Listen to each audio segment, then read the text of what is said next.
What if I told you that some of the worst human experiments of World War II didn't end in a courtroom? They ended in a deal. No televised trials, no global reckoning, just burnt documents, sealed files, and scientists who quietly went home. This isn't conspiracy. This isn't myth. This is the story of the horrors of Unit 731. And why the most disturbing part isn't what happened inside the walls, it's what happened after the world found out. Part 1. The man who wanted to weaponize disease. Before there was a compound, before there were prisoners, there was an idea. In the early 1920s and 30s, Japan was expanding aggressively across Asia. Military power was everything, and innovation meant dominance. In that climate, one man began pushing a theory that many found both ambitious and unsettling. His name was Shirō Ishii. Ishii wasn't a battlefield commander. He was a doctor. Brilliant, charismatic, ruthlessly persuasive. He believed that biological warfare, the use of disease as a weapon, could give Japan an advantage greater than any artillery or naval fleet. In his view, bacteria were cheaper than bullets and potentially far more devastating. At the time, international agreements technically banned biological weapons, but Ishii argued something chillingly pragmatic. If other nations were researching them in secret, Japan couldn't afford not to. That logic found support within the Imperial Japanese Army, and once military backing was secured, the experiment stopped being theoretical. In 1931, Japan invaded and occupied Manchuria in northeastern China, establishing the puppet state of Manchukuo. It was distant from Tokyo. It was under military control. It was politically unstable. It was, from a secrecy standpoint, ideal. Under the guise of a, quote, water purification and epidemic prevention department, construction began near the city of Harbin. On paper, the facility was designed to study disease prevention among troops.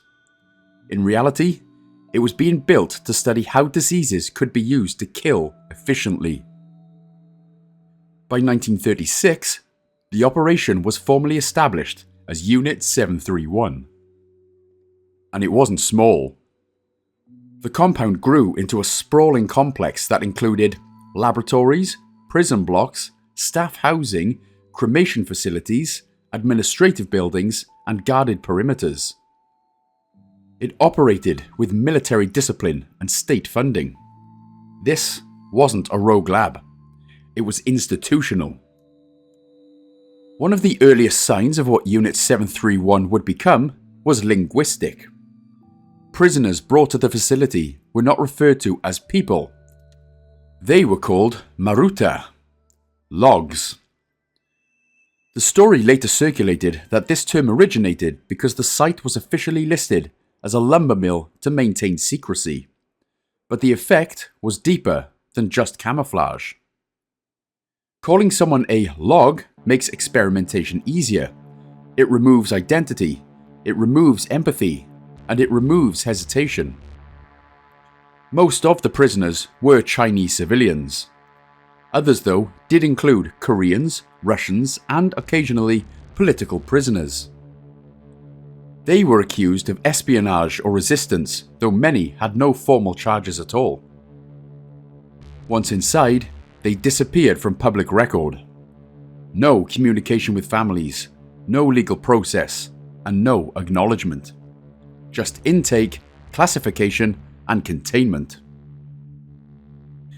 Ishii carefully recruited doctors, microbiologists, and researchers, many from prestigious universities in Japan. For young scientists, Unit 731 offered unlimited funding, rapid career advancement, full military protection, and access to, quote, live subjects. In Tokyo, certain academic circles quietly understood what was happening. Participation wasn't fringe. It was considered patriotic by some. That may be the most unsettling part.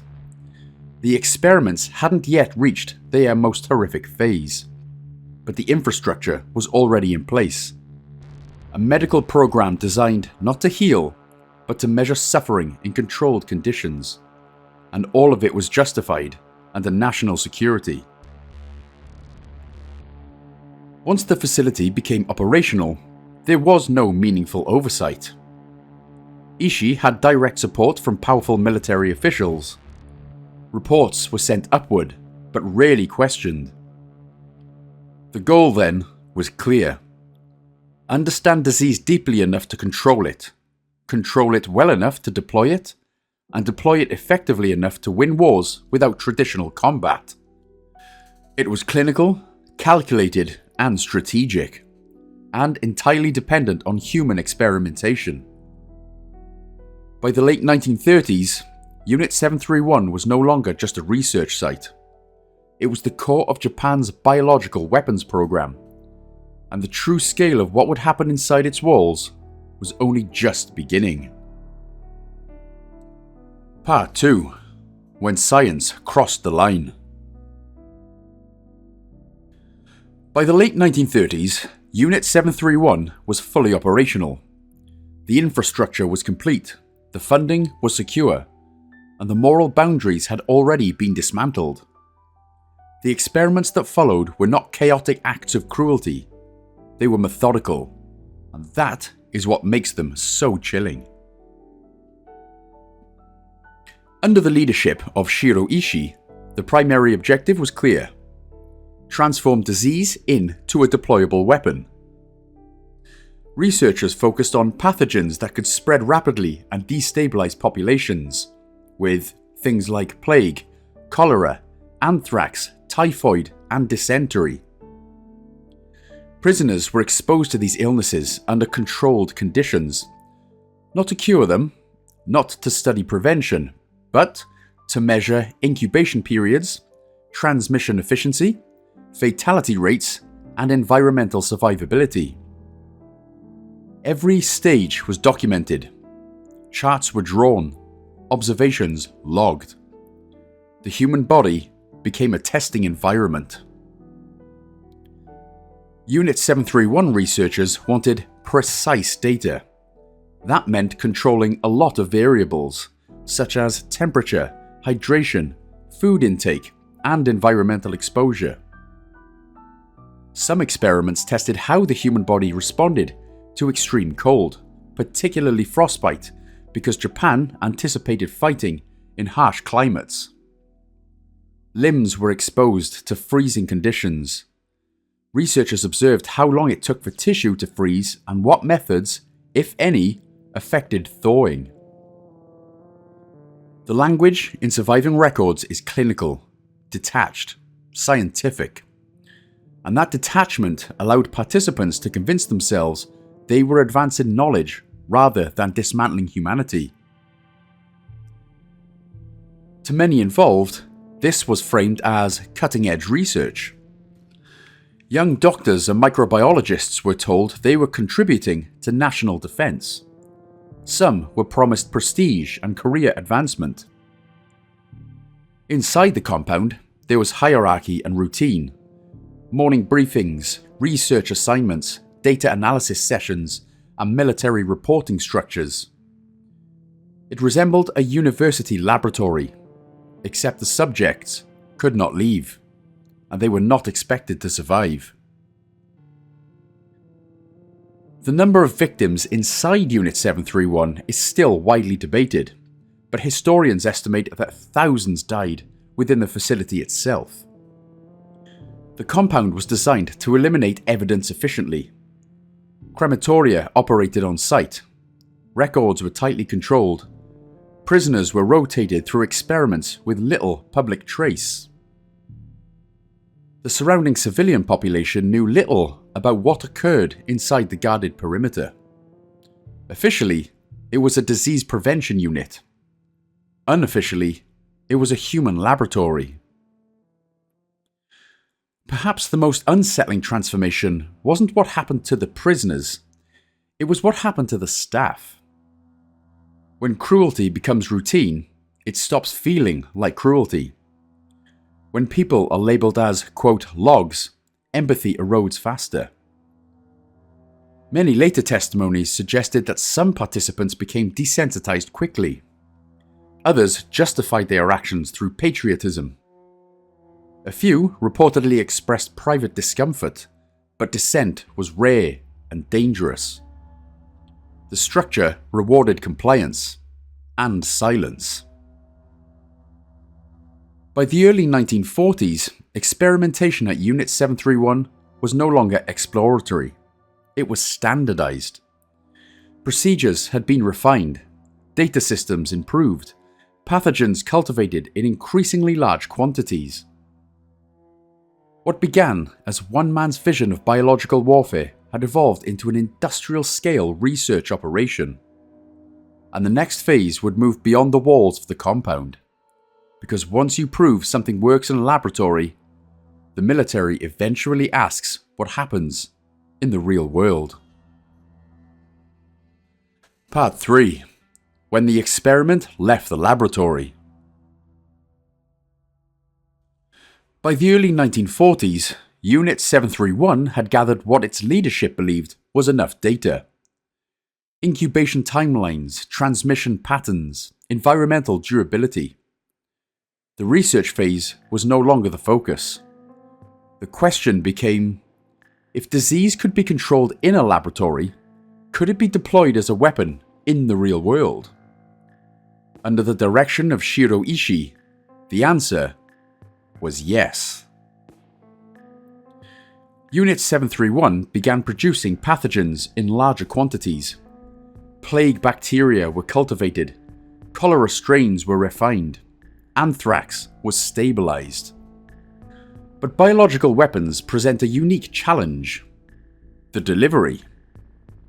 Bombs destroy infrastructure, gas dissipates, bacteria require spread. So, researchers experimented with unconventional methods, including ceramic bombs designed to disperse infected fleas over populated areas. The theory was simple. Fleas carry plague. Release them over a city and let nature do the rest. Historical records and survivor testimonies suggest that biological agents were released in parts of China during the war, particularly in regions already destabilized by occupation. In some areas, unexplained outbreaks followed shortly after aerial dispersals. Villagers experienced sudden spikes in illness. The outbreaks were not accidental. They were tests, and unlike laboratory experiments, these, quote, subjects were entire communities. Men, women, and children.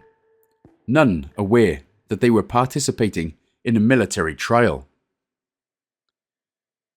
In addition to airborne dispersal, contamination of food and water sources was reportedly tested in certain regions. The strategy relied on vulnerability. Occupied territories often face supply shortages and limited medical access. An introduced disease would spread rapidly in such conditions. Biological warfare, unlike conventional weapons, doesn't end when soldiers retreat. It lingers, it moves invisibly, and once released, it cannot be recalled. One of the unsettling realities of biological warfare is the unpredictability. Diseases mutate, vectors travel, and the weather shifts. There were instances where outbreaks spread beyond intended areas, even threatening Japanese troops stationed nearby. The very weapon meant to ensure control revealed its flaw. It could not be fully controlled. But that did not stop the program. Instead, efforts intensified to refine containment knowledge and scale production. By the height of its operations, Unit 731 had expanded beyond a single compound. Satellite units operated under similar mandates. Pathogen production increased dramatically. The program was no longer experimental in spirit. It was operational, it was strategic, and it was integrated into wartime planning. Yet, outside military circles, most of the world had no idea that this program existed. There were no international observers, no oversight committees, no public acknowledgement, just silent deployment in regions already torn by conflict. There's a psychological line that gets crossed when research becomes action. Inside the compound, experiments could be rationalized as preparation. Outside the compound, the consequences were real and immediate. Entire towns became variables in a wartime equation, and once that line was crossed, there was no path back to mere research. Unit 731 had proven its concept. Now it faced a different threat. The war was turning, and as enemy forces advanced, the greatest risk to the program wasn't failure, it was exposure. Part 4. The destruction, the deal, and the silence. By August 1945, Japan was collapsing. The atomic bombings of Hiroshima and Nagasaki had shaken the nation. Soviet forces were advancing into Manchuria. The war was effectively over. Inside the facilities of Unit 731, panic set in. The greatest threat wasn't military defeat, it was discovery. Orders were given to dismantle everything. Laboratories were burnt, documents destroyed, equipment dismantled or buried. Prisoners who remained inside the compound were killed to eliminate witnesses. The infrastructure that had taken years to build was reduced to ash in days. Personnel were instructed to remain silent. Some were told to blend back into civilian life. Others were reassigned quietly. But the message was clear. Unit 731 had never existed. When Soviet forces entered Manchuria, they captured some personnel connected to the program. In 1949, the Soviets held the Khabarovsk war crimes trials, publicly accusing Japanese officers of conducting biological warfare experiments. The Western world largely dismissed the trials at the time as mere propaganda, and that dismissal played directly into what happened next. As the Cold War began to take shape, the United States faced a strategic choice. Investigate and prosecute those involved in Unit 731, as was done with Nazi doctors at Nuremberg, or obtain their research. American intelligence officials were deeply interested in biological warfare data. The US had its own emerging program and recognized that Unit 731's human experimentation data was something they could not ethically replicate themselves. The calculus was cold. Prosecution would destroy access to the information. So, negotiations began. Instead of international tribunals, many senior figures, including Shirō Ishii, reportedly provided research findings to the US authorities in exchange for immunity. Ishii, then, was never formally tried for any war crimes. Many scientists involved avoided prosecution entirely.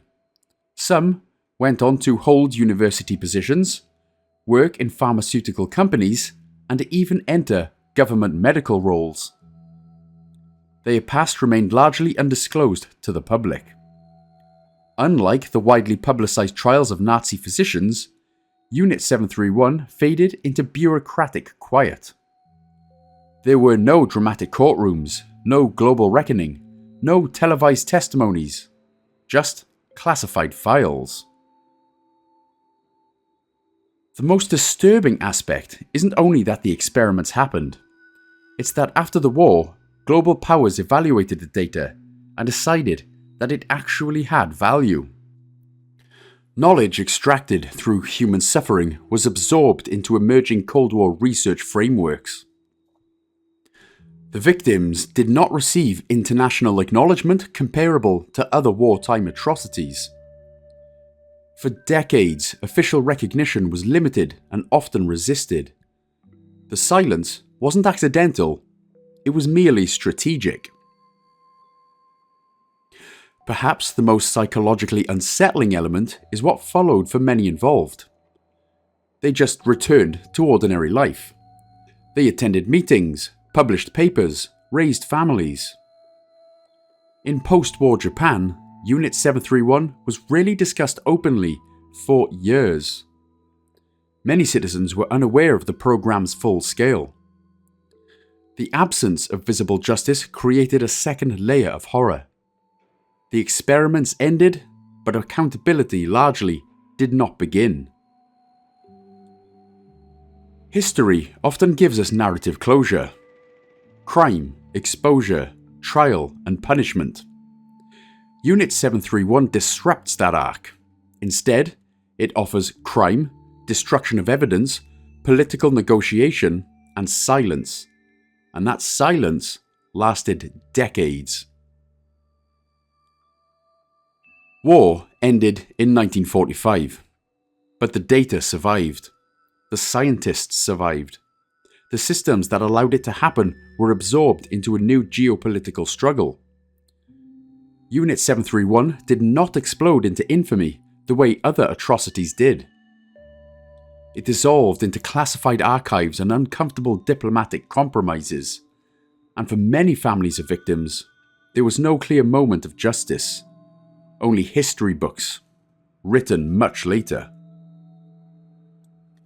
Part 5. The Long Silence and the Truth That Wouldn't Die. For decades after 1945, Unit 731 barely existed in public conversation. There were no textbooks detailing it, no widespread memorials, no international reckoning on the scale of Nuremberg. It lived in fragments, rumours, scattered testimonies, dismissed trials, and classified files. But silence doesn't erase suffering. It simply delays it. In the 1980s and 1990s, former personnel finally began speaking. Some cautiously, some defensively. Journalists in Japan started investigating. Researchers uncovered buried documents.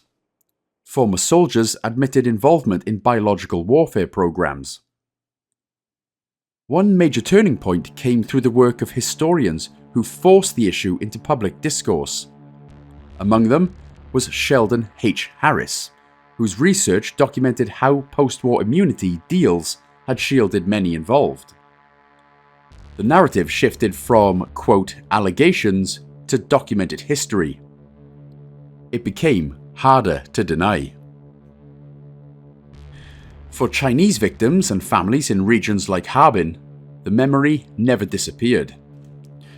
In the city where the Ping Fang complex once stood, a museum now exists on the grounds of the former facility. The Unit 731 Museum. It is not theatrical, but it is stark. Concrete structures remain. Cells still stand. Exhibits document experiments in quiet detail. For many visitors, the most disturbing part is just how ordinary the building looks. There are no dramatic ruins, just rooms where unimaginable decisions were made. In the late 1990s and early 2000s, victims and families filed lawsuits in Japanese courts seeking acknowledgement and compensation. In 2002, a Tokyo court acknowledged that Unit 731 had conducted biological warfare activities. But the court stopped short of awarding compensation, citing state immunity. Recognition came, reparation largely did not. For many families, that legal outcome felt like history repeating itself. Acknowledged, but unresolved.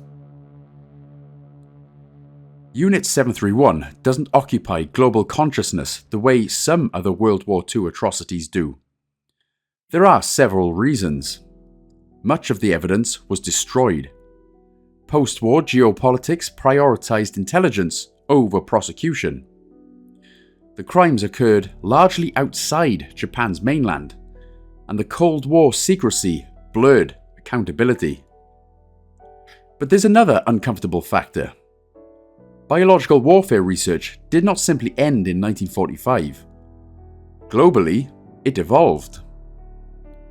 That makes Unit 731 less of a historical anomaly and more of a warning. The darkest part of this story isn't just what happened inside those compounds. It's what the world did with the knowledge afterward. When governments chose data over justice, they sent a quiet message. Information extracted through suffering could still hold value. That ethical compromise still lingers, and it forces a question we rarely sit with. If horrific knowledge produces usable results, what does society do with it? Ignore it? Condemn it? Or quietly file it away? In recent decades, documentaries, books, and survivor accounts have brought more visibility.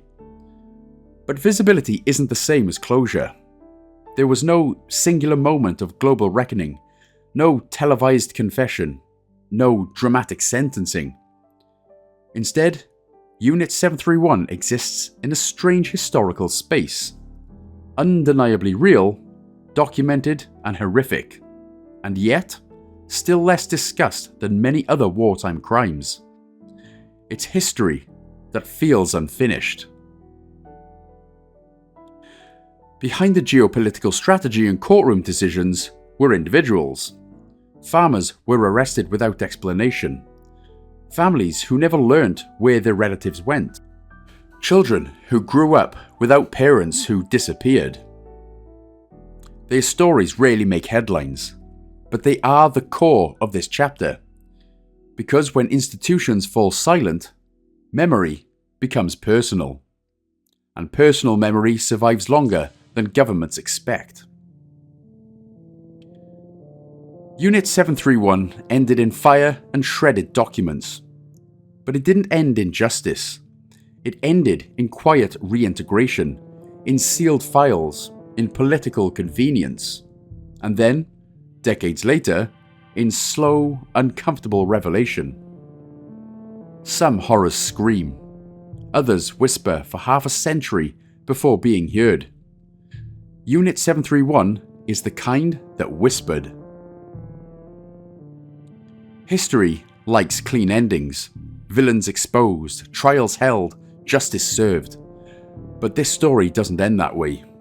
The buildings were destroyed, the files were burnt, the war ended, and yet, many of the men responsible for Unit 731 never stood in front of a global tribunal. Some lived long lives, some built careers, and some became respected professionals. Meanwhile, the victims were left with silence.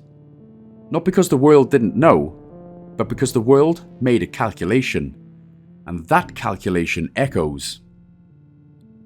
Unit 731 isn't just a chapter in a history book. It's a warning about what happens when knowledge is valued more than accountability, when politics outweighs justice, when suffering becomes data. Some horrors scream. Others are buried so deeply that they whisper for decades. And sometimes, that whisper is louder than the scream.